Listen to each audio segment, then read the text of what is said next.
Hey, how you guys doing? And you're wondering who's the gentleman that's in front of my camera. He's the one and only Cagen Luse. How you doing, Cagen? I'm doing well, thank you. You want me to take this?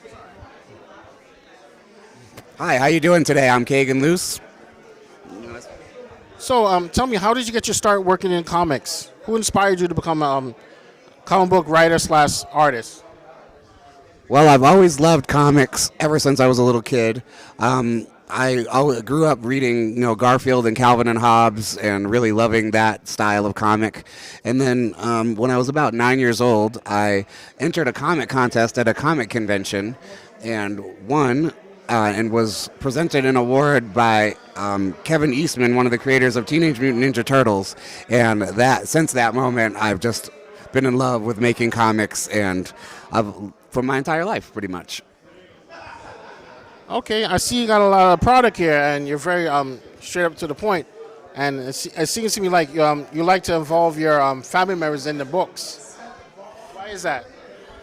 Well, before I started doing this series, Lunchtime Comics, I would always think to myself, like, my family is very funny, and so there'd be tons of situations I was like, that could be a great comic. So I started doing the comic in about 2016, and when I started it, just the stuff started pouring out. There's just so many family situations that were funny and interesting, so there's just endless material to use from my family. So it's been kind of fun, and they've allowed me, some freedom to portray them in the way that I like.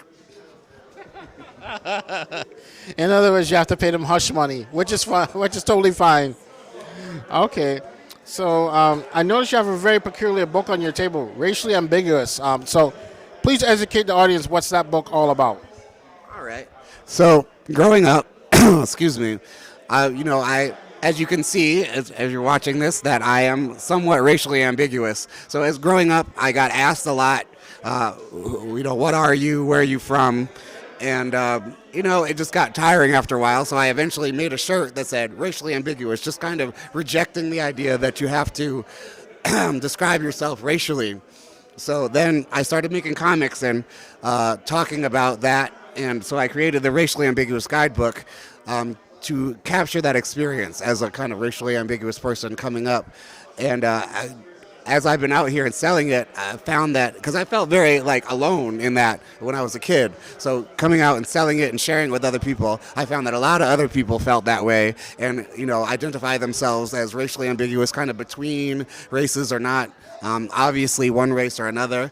So, so I think it's great if it would make, a younger person who's dealing with that same situation feel like they're not alone in that. Nice, man. Nice. So you also got books about Boston, Lunchtime Comics, and the X-Men. And I see a little bit of, just a lot of influence. I can't talk on camera for copyright reasons. Yeah, because I don't want to get flagged. This one is done by my 9-year-old son, and he's a big fan of that property. Yeah, let's leave it at that.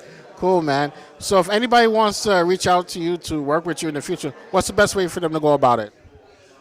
They can reach me at lunchtimecomics.com. That's where you can see some of my comics, or on social media under Lunchtime Comics. I also produce a comic festival in Boston called Comics and Color Festival, which is inspired by this festival here, uplifting comic creators of color. And you can find me on comicsandcolor.org and check that one out. Nice, man. Nice. Thank you so much for your time. Keep kicking ass and taking no prisoners. Excellent. Thank you very much.